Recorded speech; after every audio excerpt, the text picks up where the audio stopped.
What's up, guys? Welcome to week 2 of the practice of the presence of God. I hope you spent the whole week celebrating the small things and the big things, and that you've found it really helpful, and it's been able to help you to experience and know the presence of God from wherever you are. The practice that we're going to focus on this week is community. Now, the dictionary defines community as this: a group of people living in the same place or having a particular characteristic in common. Now, I know what you're thinking. We can't do that because we don't live together. We can't even be together in the same place right now. So I think what we're going to have to do is take the second and perhaps most important part of that definition, which is people who have a particular characteristic in common. Firstly, what's so important for us to understand is that when God designed us and made us, He didn't design us to do everything that we do on our own and in our own strength. So when we really think about it, we cannot follow the fullness of what Jesus wants for our lives if we're trying to follow Him on our own. We need a few close mates around us that we can encourage and that can be encouraged by us. Even Jesus had His close friends. He had His disciples that He did everything with.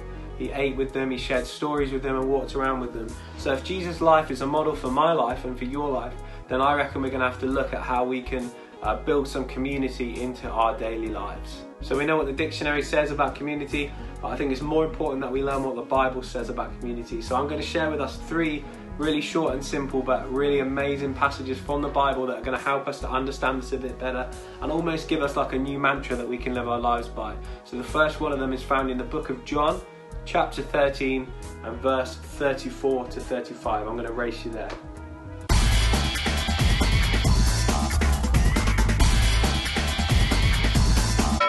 So Jesus says this: "A new command I give you, love one another. As I've loved you, so you must love one another. By this, everyone will know that you are my disciples, if you love one another." So the second verse that we're going to look at is found in the book of 1 Thessalonians, chapter 5 and verse 11.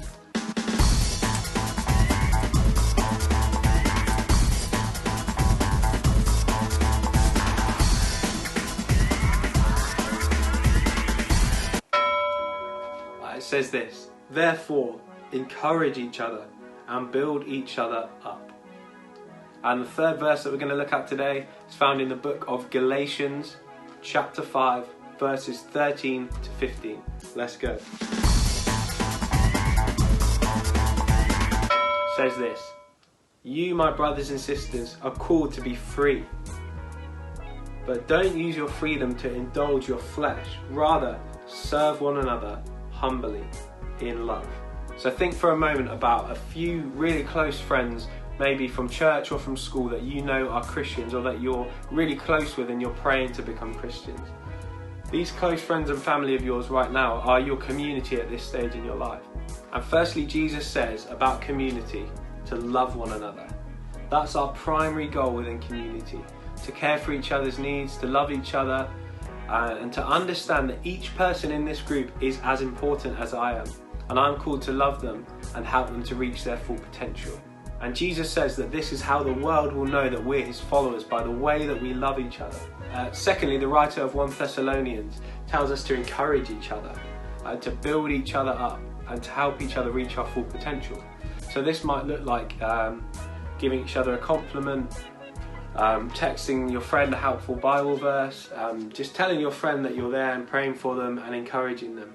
Thirdly, in the book of Galatians, we're called to serve one another. That's what church should be about. In our communities and our families and with our friends, we are called to serve each other and to care for each other's needs. This could be as simple as tidying up your house so that your parent or carer has one less job to do. It could look like helping out a younger sibling. It could be helping a close friend with some homework. It could be anything that helps to care for someone else's needs and to let them know that someone is there for them and loves them and is helping them to reach their full potential.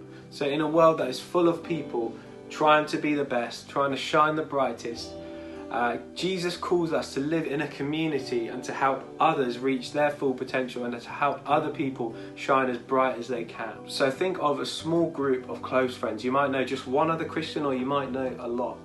But I want you to commit to following Jesus together in a community, helping each other, loving each other and serving one another.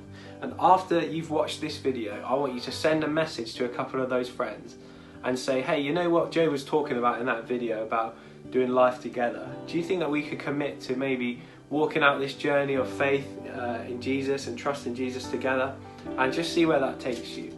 I think it's so important that we learn to live in a community where we can encourage other people and they can encourage us. So this week, let's focus on building a community wherever we are, in our homes, with our families and with our closest friends.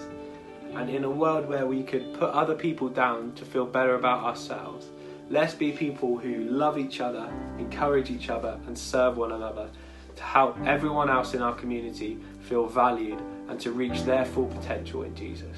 Have a great week, and I'll see you next Sunday.